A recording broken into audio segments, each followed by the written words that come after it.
Yotere, yotere, ayo, yotere, yotere, yotere, ayo, yotere, yotere, yotere, ayo, yotere. Oleliste atsenata. Happy new moon, my friends.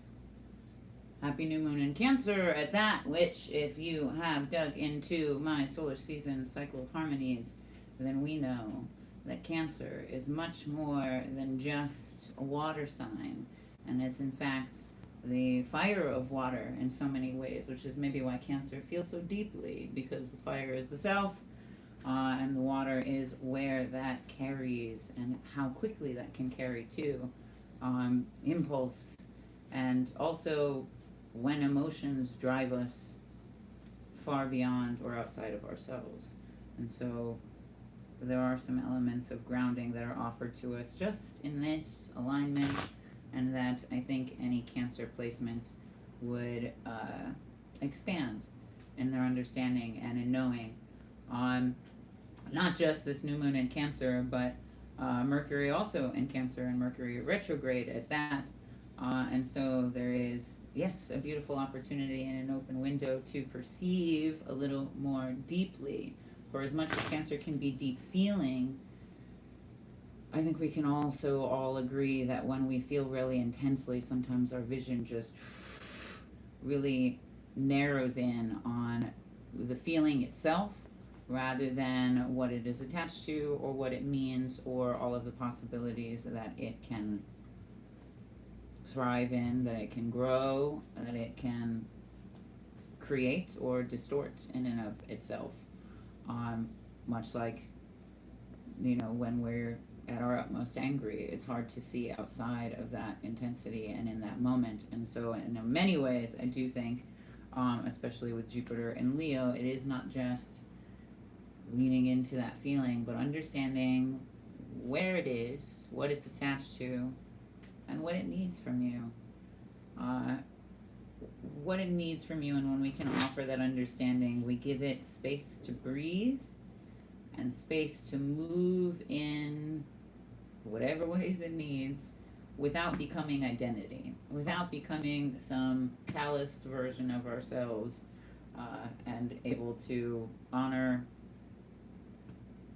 where it is we are rooted and where it is we want or tend to move to, without being, misdirected or misguided by just that emotion.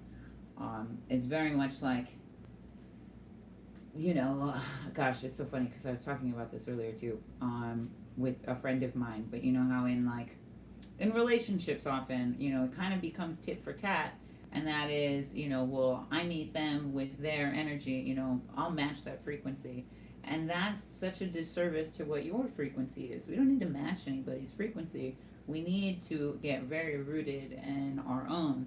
Let somebody else's tit not force you to tat outside of yourself, or drive you outside of what it is, that it is your integrity. Gosh, that expands. That very much expands in these planets too. Jupiter in Leo can be very posturing, when instead it can be very honorable. If you consider even like toxic masculinity, that is and exists and can exist in anybody and everybody of all shapes and forms. But exactly that, like, we don't need to match frequency. We don't need to dish that same energy, lest it bring us outside of our rightful energy and where we are in alignment and where we are rooted and where we are grounded. Quite honestly, even in terms of macroscopic war, the ways in which we'll sacrifice our beliefs so as to play into a system, or so as to play into somebody else's beliefs. You need not sacrifice or compromise yourself. You can collaborate and find an understanding a deeper understanding in the situation and also in your own integrity. 100%. Like, people can bring out the worst in you, but does that hurt them, or does that hurt you more for bringing you outside of yourself? When you know it is that you want better, or that you intend better, or that you expect better from yourself, even. Mercury in retrograde is giving us that time to evaluate, but not the only retrograde. Pluto is retrograde still. Neptune is retrograde. Mercury is retrograde. Haumea is retrograde. Saturn will soon retrograde, and Saturn, also being a planetary ally of Aquarius, and Pluto being in Aquarius, this is also speaking of the modes in which we move, the mechanisms by which we move. And so perhaps we're able to create more space in the mechanisms of the mind and the ways in which we interpret our emotions, so that it's not such a quick and impulsive move, that it's not such a trigger happy move, that it's not such a reflex, but we're able to sort of to again create more space in the modes and mechanisms by which we move through emotion, or through perception, or through our mind and our mentality, so that our energy and our mind, so that our heart and our mind are more aligned. And I say this because Venus is also very much playing a role in this. Venus is in Virgo, and while that, yes, can speak to the ways in which we compartmentalize, that gives more fuel to the fire as far as Jupiter being impulsive, or Mercury being sort of at odds, or a discomfort, or a fricative state against us. When in fact it can instead lead to relation, lead to a sort of reciprocity, like a reciprocal relation. And that is not, I treat you like you want to, tit for tat, I'm going to match your energy and be an asshole because you were an asshole. That is more so, treat people like you want to be treated, and if people are meeting you with a nasty frequency, how is it that you would want to be met if you were suffering in that way? And I'm sure we can all look back and be like, you know what, I was kind of a dick in that situation, or I was kind of an asshole in that situation, and there's likely somebody that is, hopefully somebody that is in our lives, that offers us that love and compassion, even when we are being at odds with ourselves. And that's not to say, like, hold your hand and fucking, take these punches on the chin, but that is to say that they stand in their integrity, and are able to illuminate their boundaries while also not overstepping yours. There's very beautiful people in the world that can place their boundaries without having to hurt you back. And that's a beautiful thing. That is somebody in great integrity. That is somebody who has not lost sight of the goal, or the plot, or the purpose of the intensity of emotions, and is able to use all emotions and their frequencies and their intensities for the best outcome. Much like I talk about in meditation too, for the benefit of all sentient beings. Too often do I think we turn to spirituality for me, and, manifest, but it throws off the natural balance of things when it's all me, and we're not also recognizing the space that the other needs. Does that make sense? Venus in Virgo, I think, can also be, when it comes to dealing with anger, that is a fricative state moving east to west on the wheel. When mitigating those circumstances, we find the root cause, the ways in which we hold or attach this emotion, and also the ways in which we intend for it to go. Every emotion is a portal, and so it will move and open up doors, perhaps that we did not intend to open. And so in that fricative state, that mind fire, that east to west, that intensity, in the axis of north and south, I think it can also be said that our patience with ourselves, our patience with the moment, and being able to say, like, all right, I'm feeling very triggered, or I'm feeling very upset, or I'm feeling really, disrespected, or what have you. Let me sit with that and see what it's really attached to. Introspect a little bit. That is not to say blame yourself, take on the responsibility of blaming yourself. That is to say a little moment of introspection can be very revealing. So we hold that in patience rather than impulse, rather than trigger happy. And we also can meet that with humor. 100%, some of the weirdest fights and the most intense fights that I've had, even with my best friends, is the patience that it requires to like give them their space, and give myself even the space to like sit with what happened, sit with what was said, what have you, and the sort of like not lighthearted as in dismissive, but almost like okay, if I can get them to be willing to talk to me and also make them chuckle a little bit, then that'll break some of the tension. So southern direction patience and northern direction, rather than holding on to and calcifying that feeling and that anger, finding, not just the bright side, but maybe like even the humor in it. Laughter is very much medicine. And so 100%, there's been fights with homies where I've been like, hey, real talk, are we going to stop being friends? And they say whatever they say. In this example in particular, it was a no. And I said, okay, then why don't we smoke this joint and we'll talk about it. And 100%, especially in this example, it's, gotten at least a chuckle out of them where they're like, okay, because there's no longer the tension, there's no longer the thickness in the air, because we're able to circulate rather than go back and forth and tit for tat and, well, you did this, so I'm going to do that, and da-da-da-da-da. In that example, it was like, okay, I reacted such and such way because of, fear of abandonment or what have you. If that's what they're feeling, how would I want to be met? And it would be met with patience and with an intention for resolve, which, like any good joke is written, that moves through a cycle of, morale and illumination of hypocrisy, so as to teach a pertinent morale that we can all kind of get behind. So again, the modes and the mechanisms, the equations even that we use to move through these, to very literally move through this holding of emotion, which Cancer can be very good at for all of the water that the West says they know of Cancer.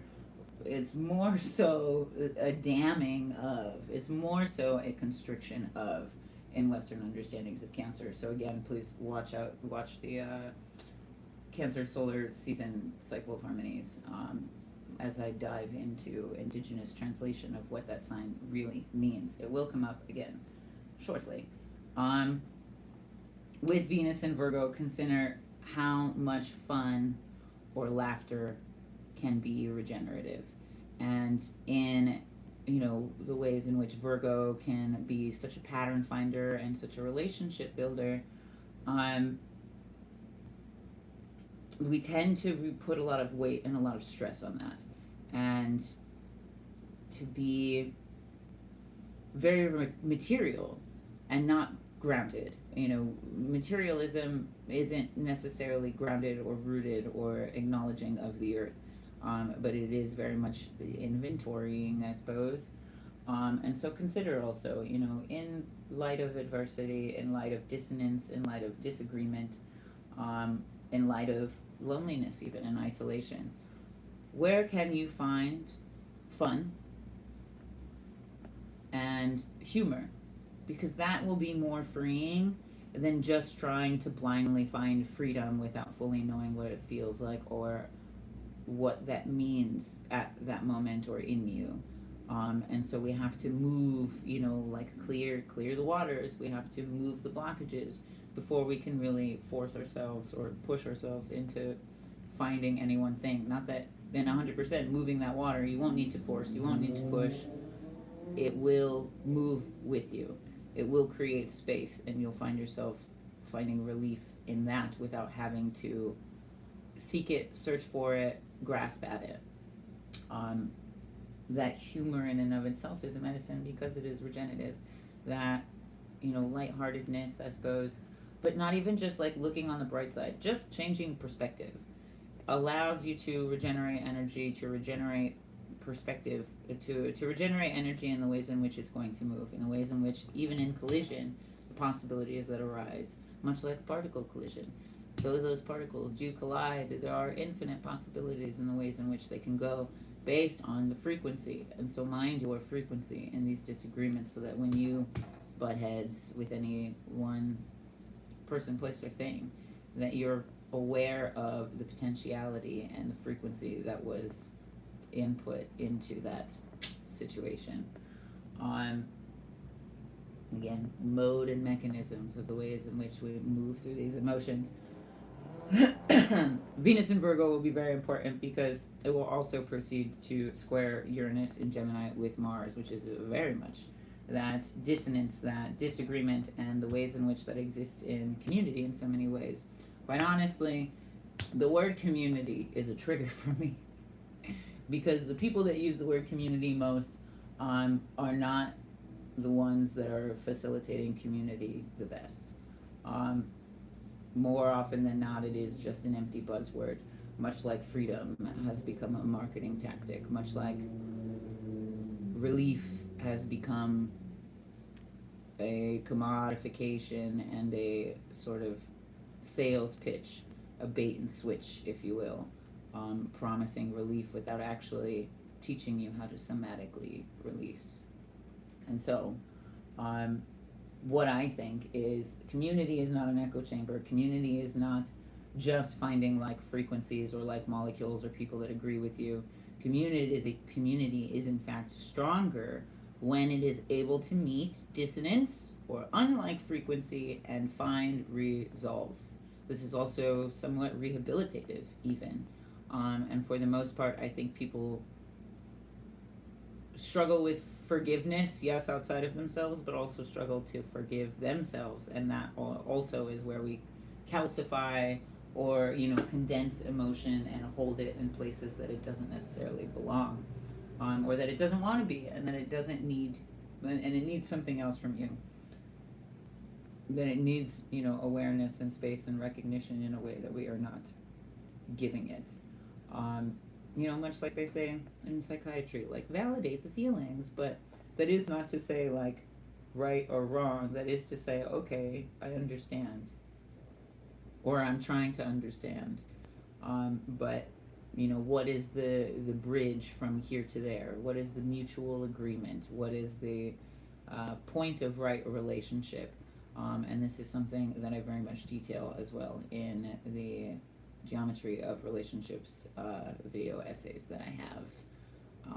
So also check those out if you're finding yourself at odds with relationships.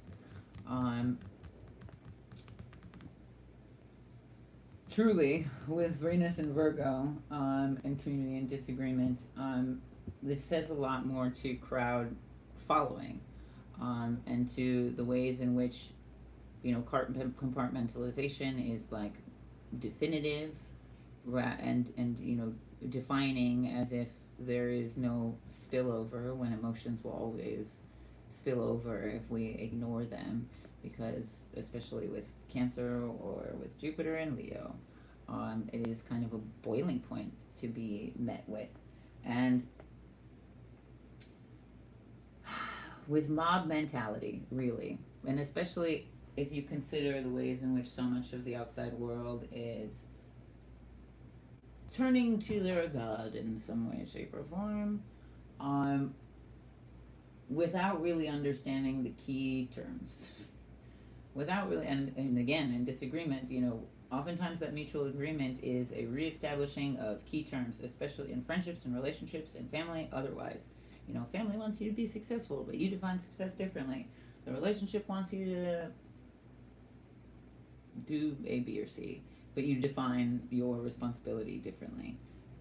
Understanding those key terms. When it comes to spirituality, and religion is something entirely different. Please also keep that in mind. Religion is not a spiritual path. Religion is a marketing tool. Organized religion is not a spirituality. The Judeo-Christian understanding of Satan, even in its own text, is not defined as some fucking scary dude in the pits of hell. It is in its own text, in its own, not even that it's the most ancient, but in like Torah and like Hebrew text, Satan is Satanas, not Satan. The actual word is Satanas, and the definition of Satanas is mob mentality. It is human judgment. It is people that have perverted their own sense of self-righteousness to the point where they think that they can take God's judgment into their own hands. And 100%, again, spirituality and religion are entirely different worlds, separate and different, because spirit is in everything. And quite honestly, nature is maybe even a better God, really. But the word God in and of itself, which you won't find me use without a caveat, is really just a word that we use to excuse our incapacity to comprehend ourselves. That's why people rely on it so much, because it's easier than figuring themselves out.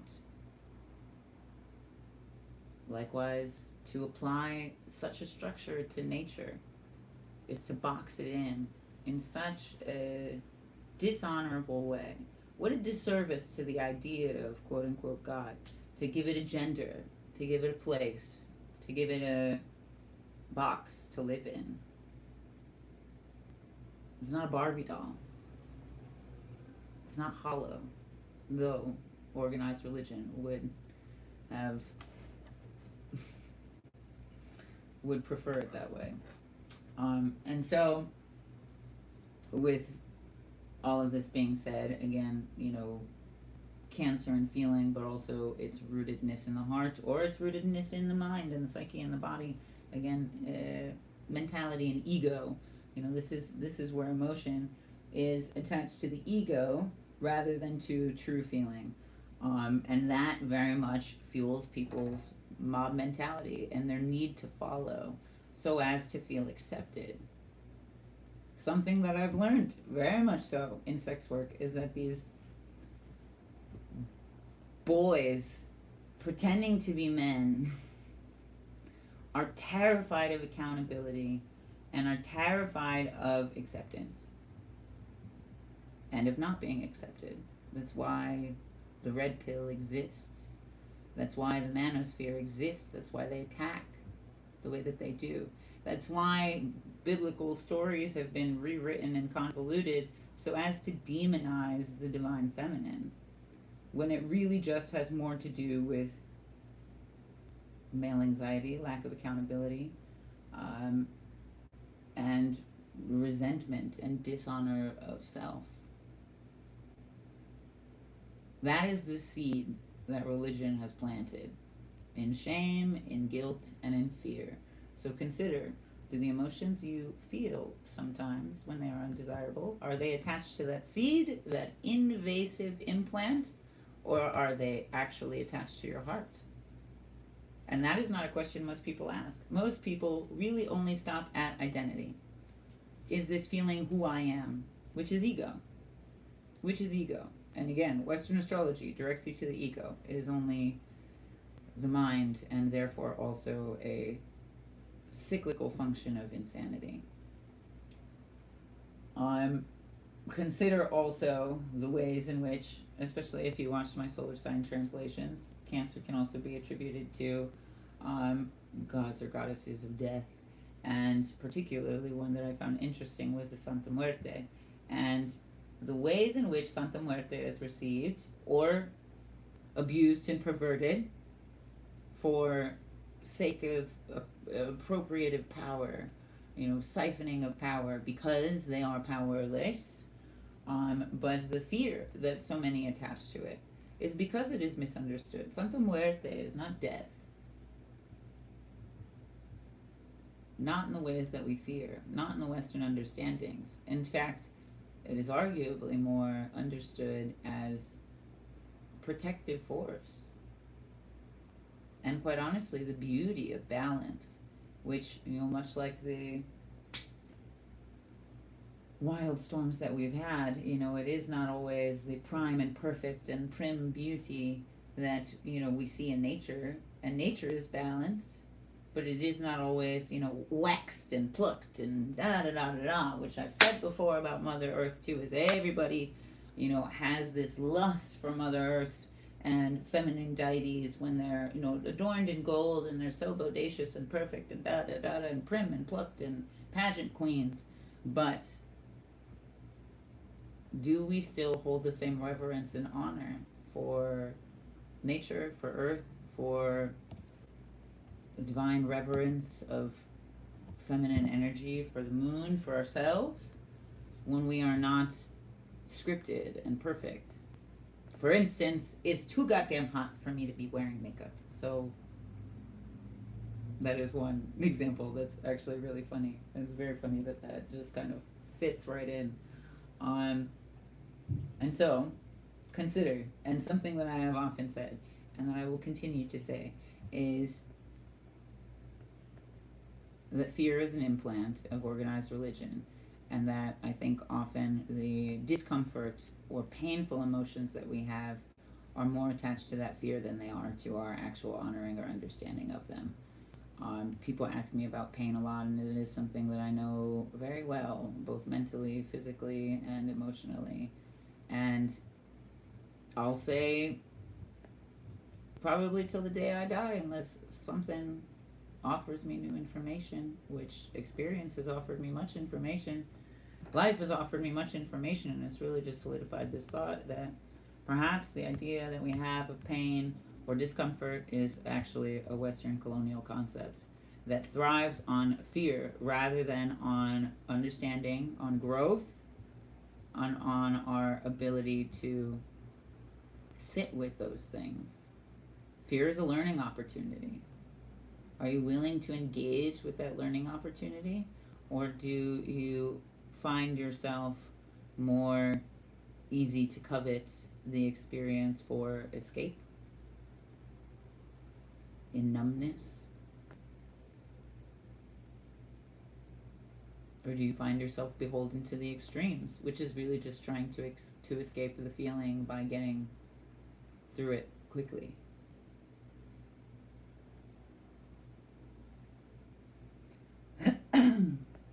Later on and following, the moon will also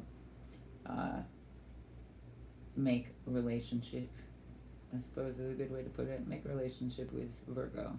And so what it has learned with Venus will very much come into direct contact with our deepest sense of self. So hold on to this. Keep it in your back pocket. It will be like a palm stone, not just to soothe you, but to ground you when shit hits the fan. Sextiles to Uranus that will follow, shortly after this moon. Let alone other, relationships with Uranus. I very much think says and speaks to, more blind following, more mob mentality, more moving in ignorance because we are not aware of these Saturnian, Aquarian modes and mechanisms of self. And Uranus very much being something that speaks much to the collective or to the collective dream, is finding the tender spots that we have ignored but are still bleeding. So, buckle up, Buttercup. And also, again, move that tension, move those fricative states.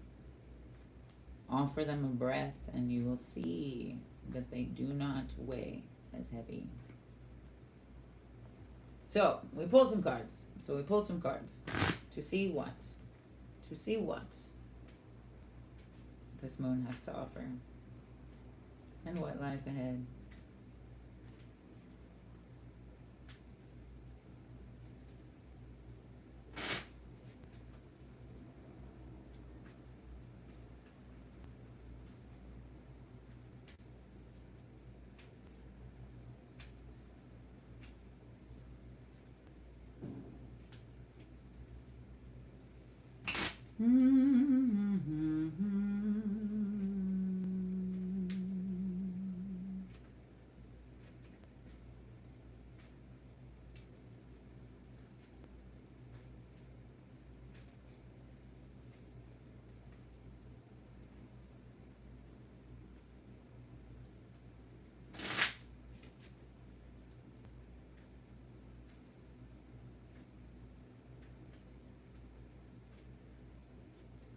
It's funny. Isn't dysentery when you're like full of shit and dehydrated?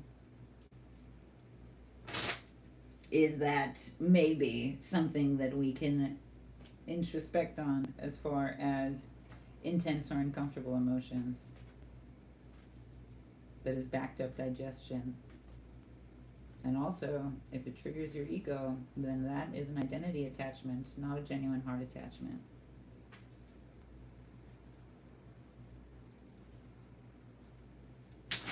Not something that is rooted or rooting.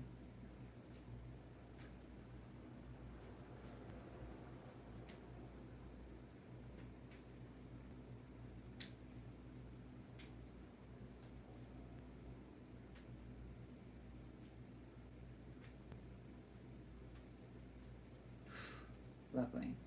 My friends, an invitation for breath. We'll take 3 deep breaths together. 3 deep breaths together. And all I ask of you is to open your body to the fullest breath that you can find and to open your awareness to any sensations that arise.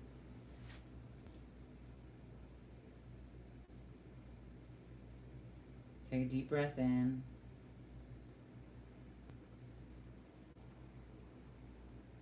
And exhale.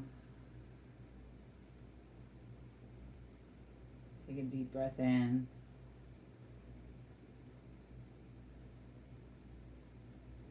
And exhale. Take a deep breath in.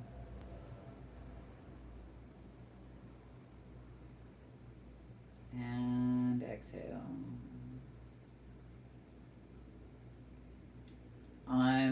Okay, very rapid, very fast moving. It's like the frequency in water, you know, like it's like synthetic. It's imbued rather than natural. You know, even, you know, if we're to drop a stone in the water, then it requires some patience to observe. It requires some patience to see just how far those ripples go, rather than us like splish and splash and kick and scream and sort of force our way through it. There's also very much an inclination for, you know, one side of the energy body to sort of take advantage or take over the other side of the energy body, rather than be in cahoots, rather than be balanced and in understanding. For instance, in yoga, there's something called the Venus grip, in which case your thumbs and, you know, forefinger are able to like help elongate the body, but so as not to cross over energies where one is oppressing or taking over the other. And there's very much a pertinent understanding, because more often than not we allow the emotions to take over our will. You know, this is things like depression that very much, you know, fight against our will, because the emotions we let just calcify and build and build and build. Or very much feel like they're overtaking, very much feel like that's all that there is, very much feel like that's all that is in us, when that is in fact something that is asking you to offer it more space to move with, or offer it more insight, more perspective, really. I myself have absolutely dealt with major depressive disorder, dealt with severe highs and severe lows, and bipolar disorder and schizoaffective traits. So if that is something that you particularly struggle with, then perhaps there is a reason that you found me, because I have been self-harm free and off of antipsychotics and medications for a real long time now. And it's not that, you know, again, much like the corporatization of wellness would say, it's not that you have to numb yourself, and it's not that you will, you know, be so healed that you'll never feel these things again. It is that you collect these understandings and these tools and these lessons so as to meet these feelings with a new sense of understanding and awareness, and with tools to be able to mitigate it. With tools so that these experiences don't take over, so that these experiences don't become the all that is, so these experiences aren't what you identify with and calcify with, and that it roots you rather than you root through it. Does that make sense? Yeah, emotions taking over. Jesus, it's like a tidal wave, honestly. Ooh, okay. All right.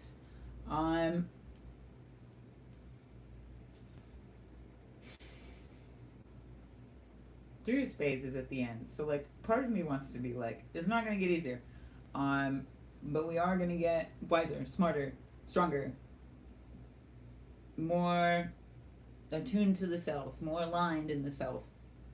Absolutely.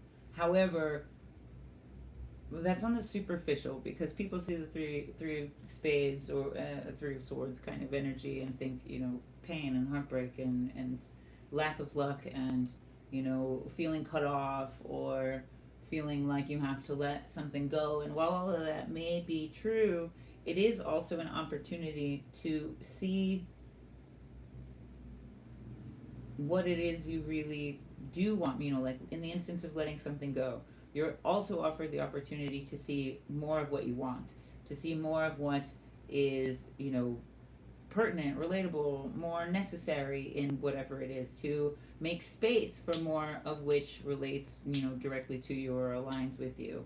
Like many people say, for the homies that we lost because they're not aligned with us anymore, or because they, lost their use for your adaptability or appeasement. This is the open door for more of what we do want, and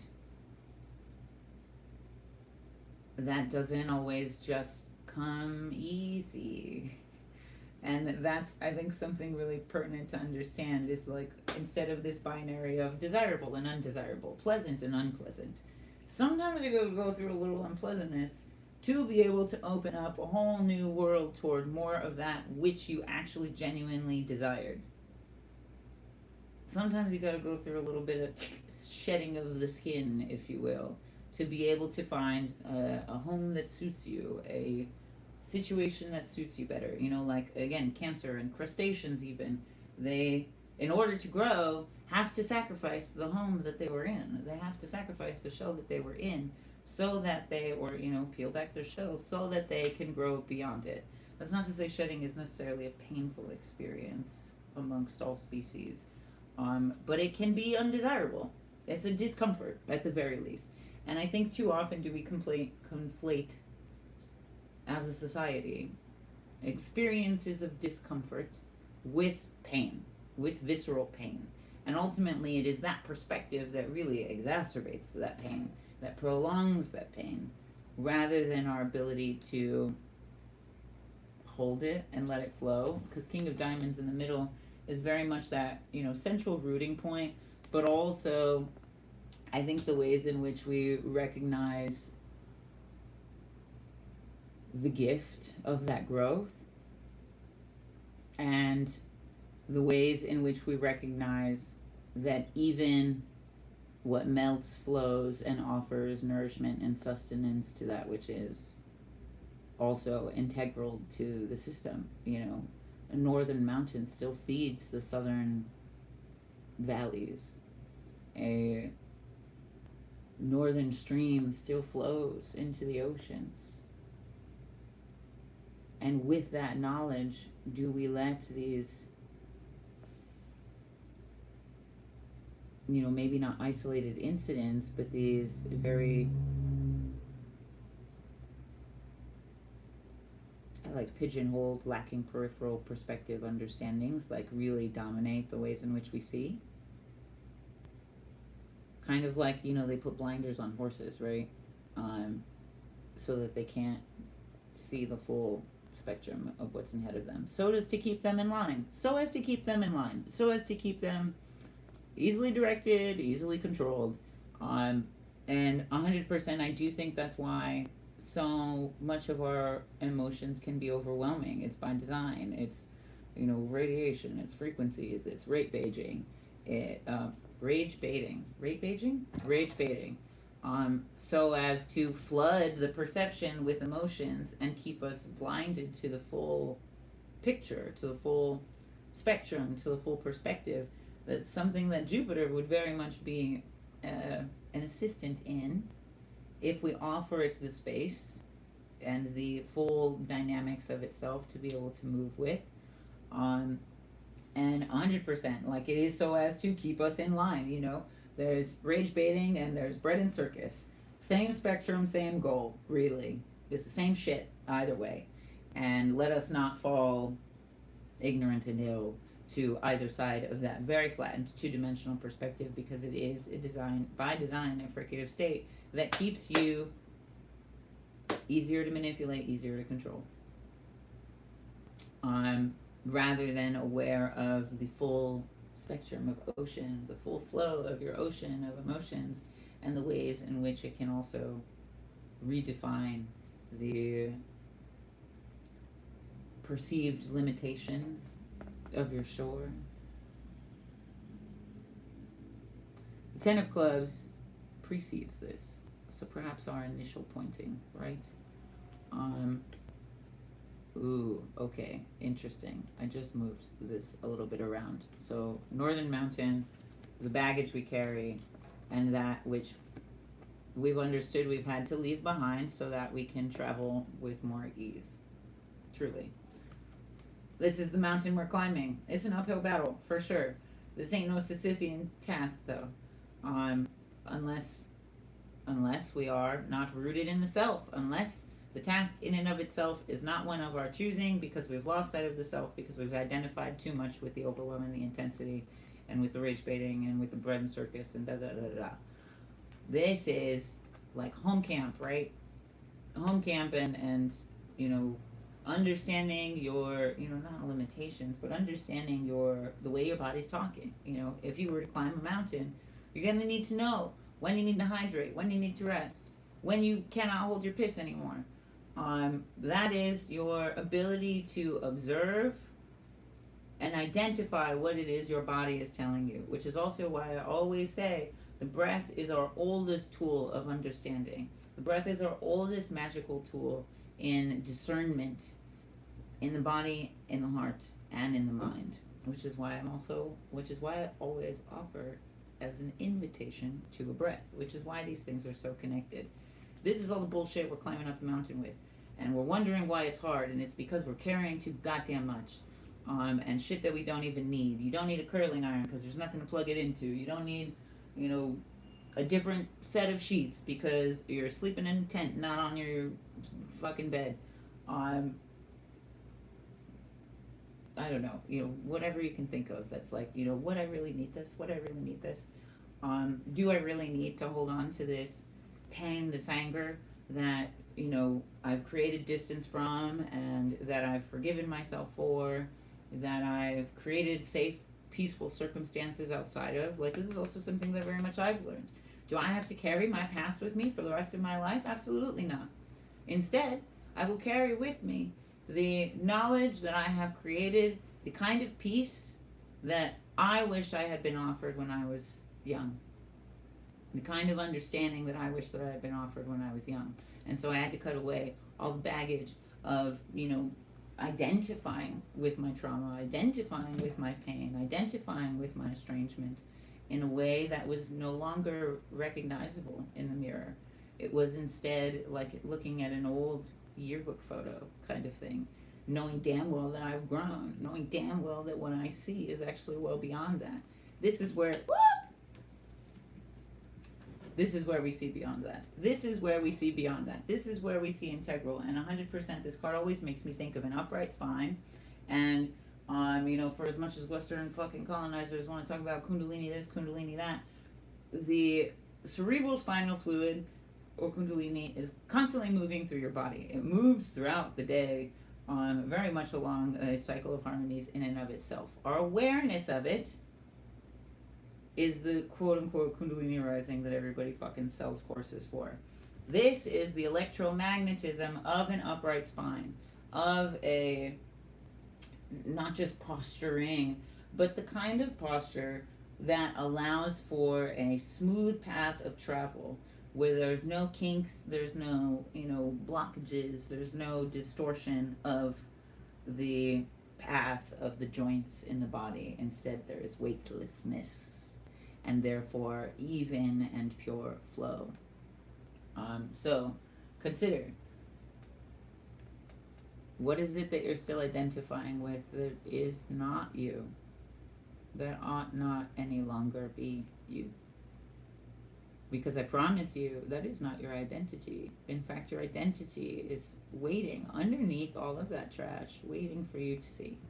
Waiting for you to see just how upright and evolved it can be.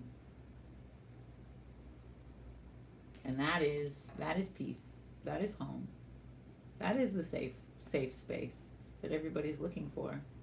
It is integrity, not invalidation, not an external validation, not an external authority. It is you as your own home, your own authority, your own integrity. All the better to be able to sit and introspect and be like, could I have said that better? Could I have done this better? But also,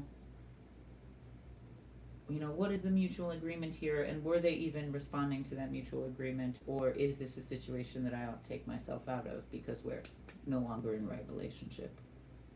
This is like when people argue for the sake of being right. That's not right relationship.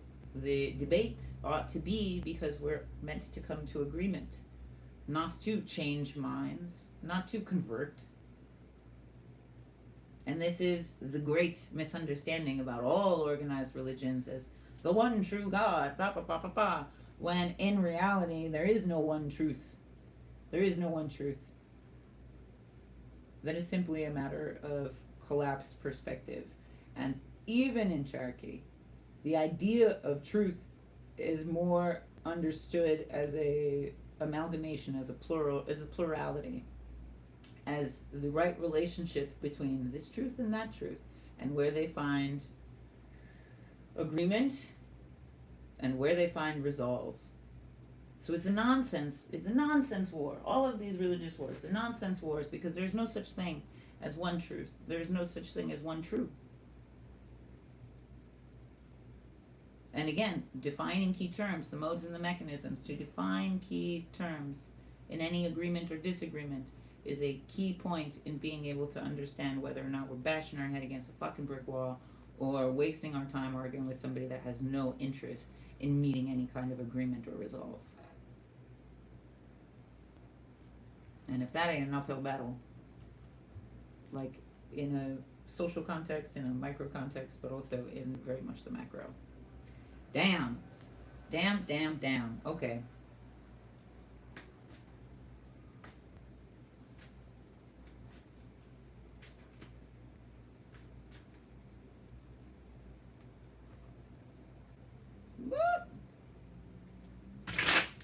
We pull a spirits card to expand on the mechanisms, my friends.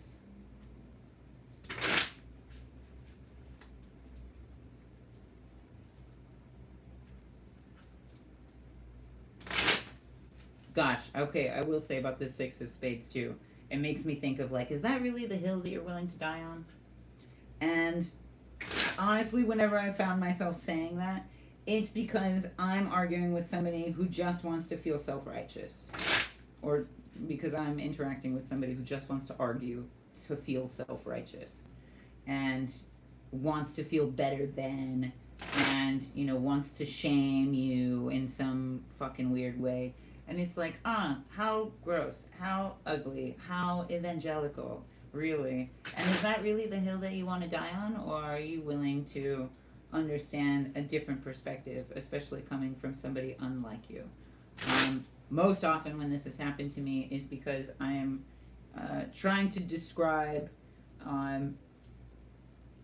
BIPOC values to an affluent, pale face.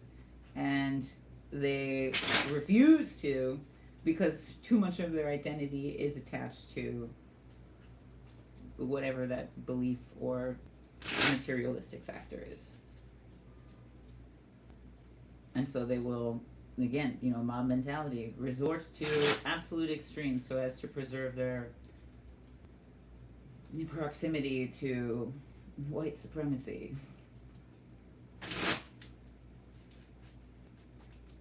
or their proximity to whatever authority they've abided by, to whatever authority has accepted them thus far. So grateful to have you, my friend. Thank you for all your interaction. Thank you for all your comments. I am kind of deep in it, but I will 100% go into them.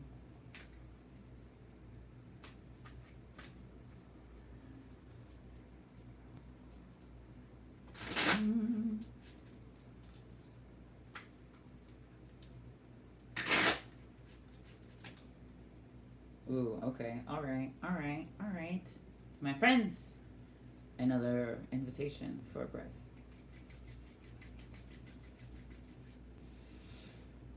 All I ask is that you open your body to the fullest breath that you can find, perhaps the deepest breath that you can find, and expand your awareness into any sensations that arise, without judgment, without anticipation, and without dictation. Take a deep breath in. And exhale.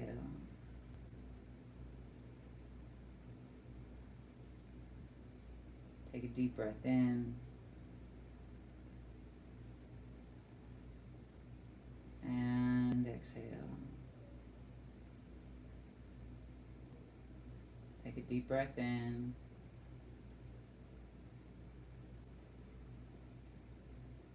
And exhale.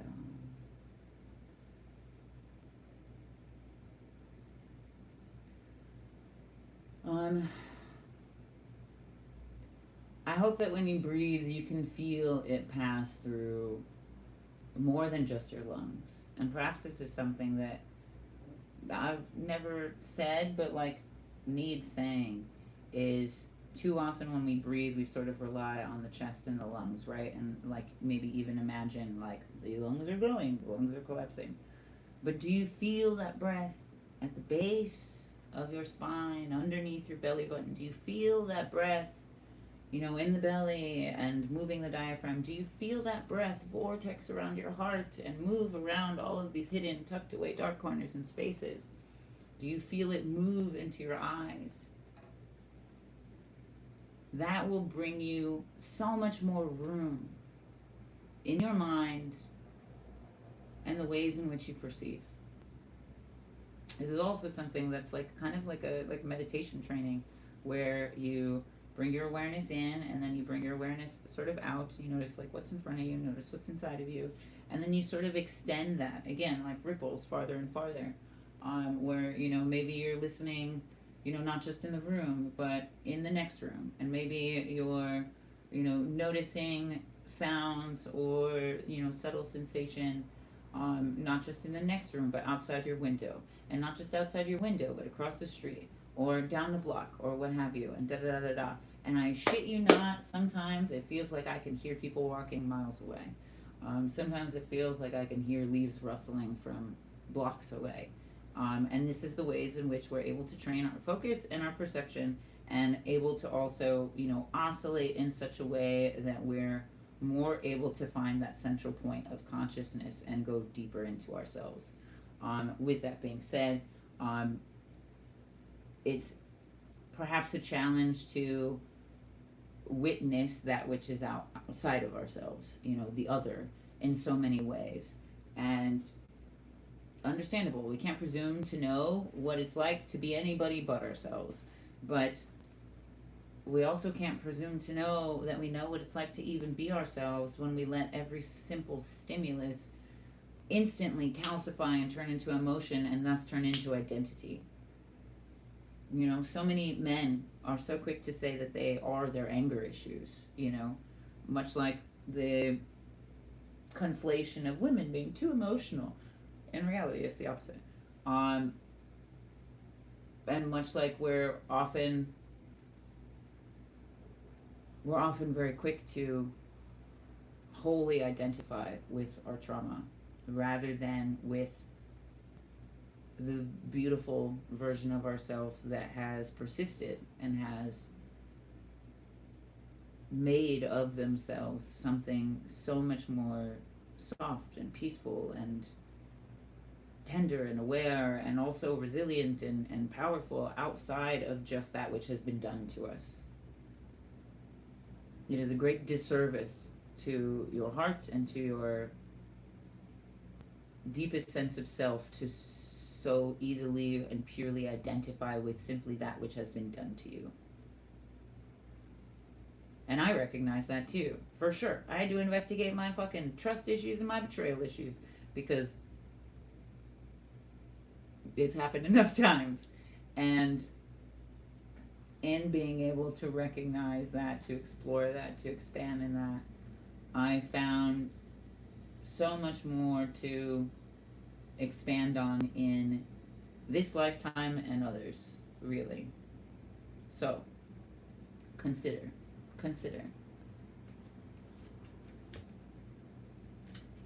Ooh, oh yes. I mean, exactly that. Eight of Wands inverted, High Priestess upright. In which case, this intensity, yes, we can be feeling types of ways about things that are done to us, but when we perpetuate that cycle, we also participate in it.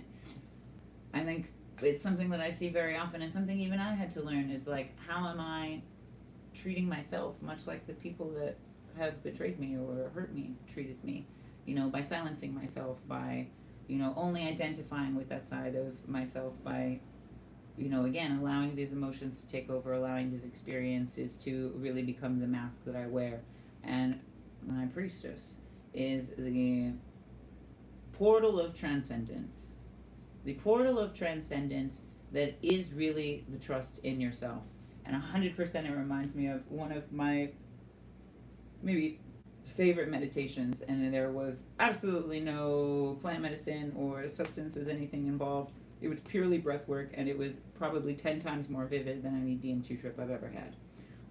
And there was a version of myself that was very much standing over me that was like, do you trust me? And I saw myself in them, and I was like, yes, because I trust me. And so I took their hand, and they pulled me into a whole other world, and I got to see so many sides of me, and I got to see reality painted in a whole new way. And it was potent, it was powerful, it was something that still rests behind my eyes in a really beautiful way, and I'm very grateful for that. So what doors, what portals can you open when you allow yourself to trust yourself, rather than to trust implicitly just these emotions that are fleeting? How intense, my friends. How intense. Okay. Let's integrate, my friends, because yes, this is very much in, triptychs and modes of triptychs and cycles, geometry of self. However, when we're able to cleanse all of the elements within us, we're able to clear a path within us and clear a path beyond us, so as to move through that portal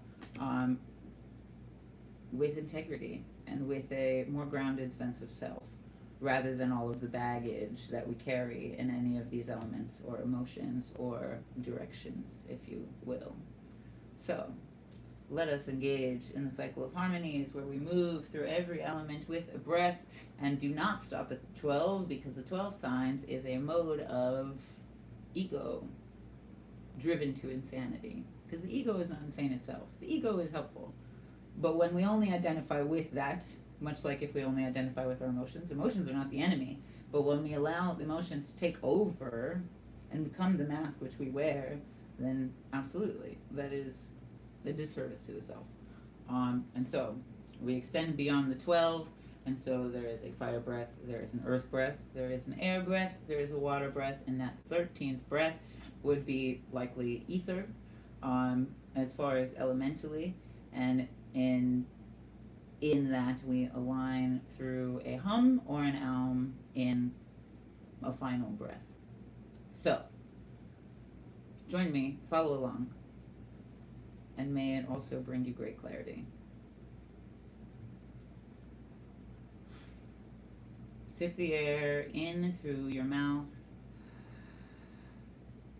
feeling the cool air against the warmth of your tongue, and exhale through the nose, feeling the breath rise to the space behind your eyes. Inhale through the mouth, feeling widening in the roots and the hips as the fire ignites. Exhaling into the nose,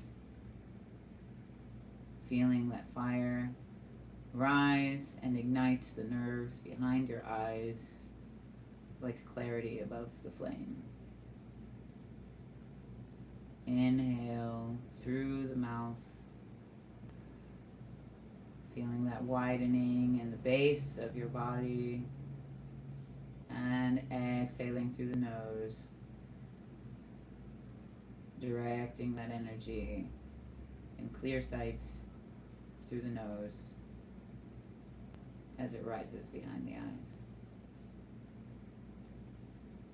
Inhaling through the nose now, feeling air pass evenly through both nostrils, not overtaking one over the other, and exhaling through the nose, feeling that breath now descend into the body, into the belly, like nourishment.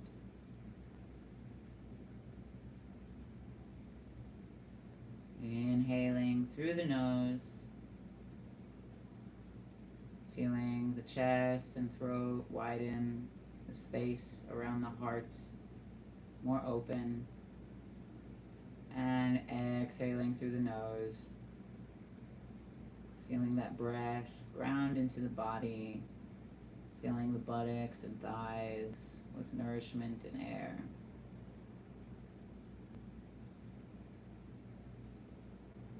Inhaling through the nose, feeling the shoulders soften, the jaw soften, as air is welcomed and invited into the body. And exhale through the nose, feeling the breath pass through every rib, every vertebrae until it reaches your root. Inhale through the mouth now, sweeping air in and across the skull, across the mind's eye, and drawing the tongue out to exhale. Feeling the diaphragm rise to meet the mind and the heart in collaboration, not compromise. Inhaling through the mouth, feeling the cool air scatter across your teeth, sweep across your mind, and drawing the tongue out to exhale. Feeling the diaphragm rise, feeling the mind even elevate. Inhaling through the mouth, feeling the lightness at the back of your mind and the back of your skull, drawing the tongue out to exhale. Engaging that diaphragm, that pelvic floor to meet the heart, to meet the mind, and to clear any blockage and preconceived notion. Inhaling through the nose now, passing air evenly through both nostrils, and gently, patiently exhaling through the mouth for as long as you can, like a whistle into the night. Inhaling through the nose, feeling the soft air fill your shoulders, shoulder blades, comforts, and wrap around your heart. And exhaling through the mouth, through gentle pursed lips, releasing any tension that remains.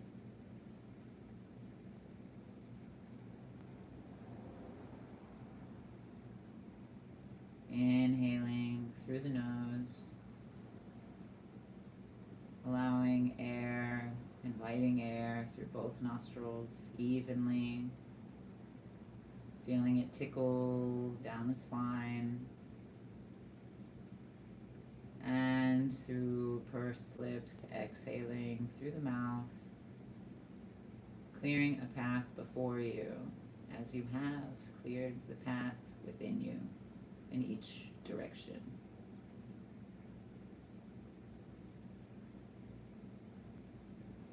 And when you have relieved yourself of the last drop of breath, we direct the inhale back in through the nose to prepare the body for a hum or an feeling the vibration permeate the body.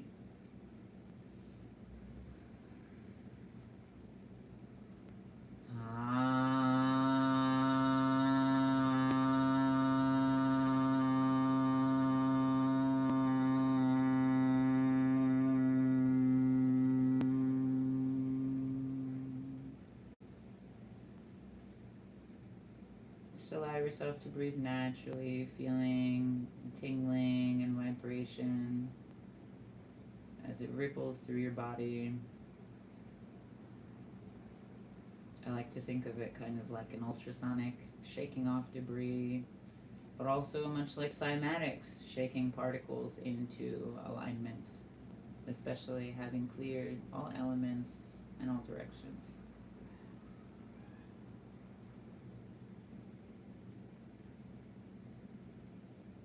Maybe take a look in the mirror, look directly into your left eye. Notice what you see. Notice what you want to see. And leave everything else at the door. It doesn't have to come with you. Not in this space.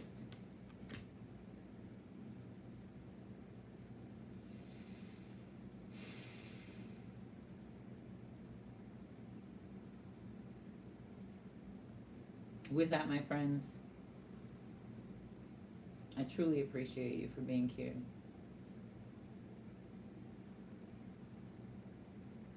Wato Takalutse, thank you for coming.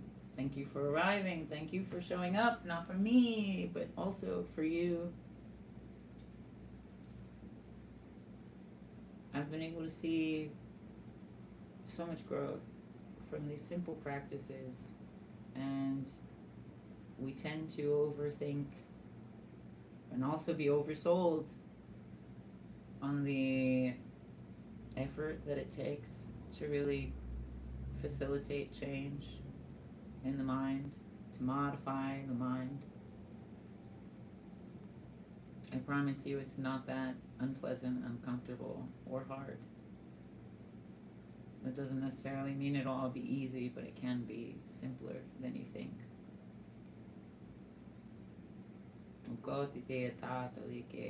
Many blessings to you.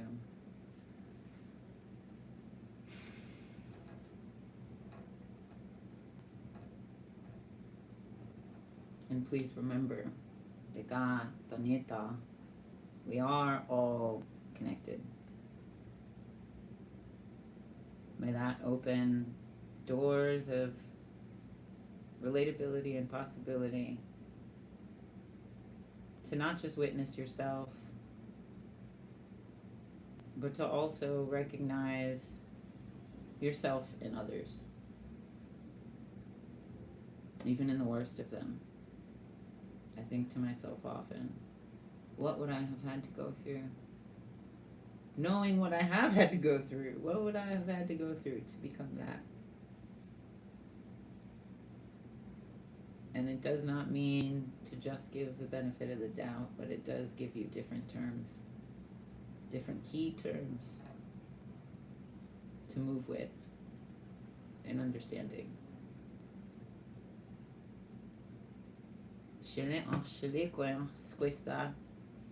I appreciate you very much. And my friend, until next time, you can always book with me. And if you felt particularly aligned, you can always donate or tip at my website or at my Cash App or Venmo. That is also always linked in our description. So I appreciate you. I appreciate your willingness and reciprocity, and may it always come back to you tenfold.